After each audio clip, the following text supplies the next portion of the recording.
ชวนโปรตีนกันกินโปรตีนกันยังไม่เช้าก็ได้ใส่น้ำแบบโปรตีนช้อนนึงกับบอดี้คี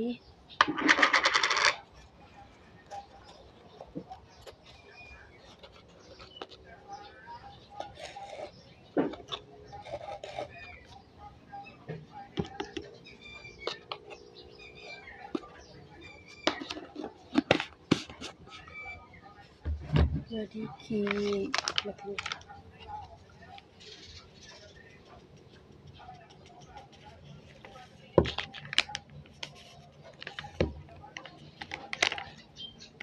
สำหรับคนที่แบบว่าคนป่วยติดเตียงก็กินได้เลยเนี่ย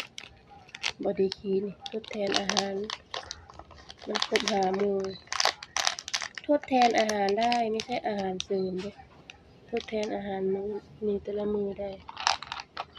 สำหรับผู้ป่วยที่กินข้าวกินน้ำบ่ได้แน่สำหรับพวกอยากลดน้ำหนักแน่มันอยู่ท้องกว่ากินคู่กับโปรตีนก็จะดีแน่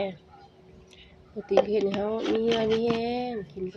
นี่กินโปรตีนลดเบอร์รี่ย้อนว่าเจ้าของเป็นหวัดวิตามินซีมันสำหรับคนคลายเครียดก็กินโกโก้โปรตีนลดโกโก้แต่สำหรับผู้เฒ่าก็โปรตีนพวกออยแพนพัดอิหยังแบบออริจินอลบำรุงกระดูกแคลเซียมมีหลายสูตรบอดี้คีก็มีหลายแต่บอดี้คีส่วนโกโก้เบอร์รี่กล้วยหอมชานมมีเบิดบอดี้คีก็ได้กาแฟก็มีบอดี้คีเพิ่น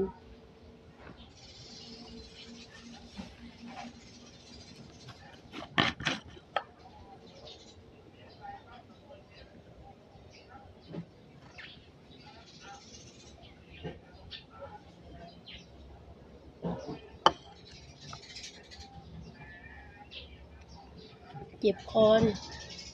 คืนยังลงบันไดก็เจ็บเบิดลาวเบิดเลยเจ็บเบิดไปหาหมอมาเลยซื่อๆบ่เจ็บดอกแต่พอไอบ่ออกเจ็บเบิดตรงไต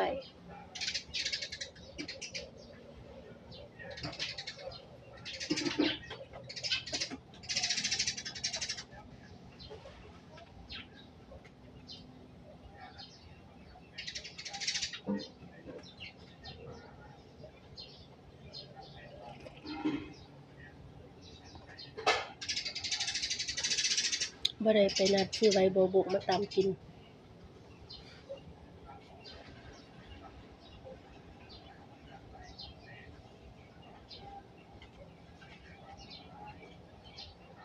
ใบบัวบกกับผักแว่นบ้านเฮาแม่นบ่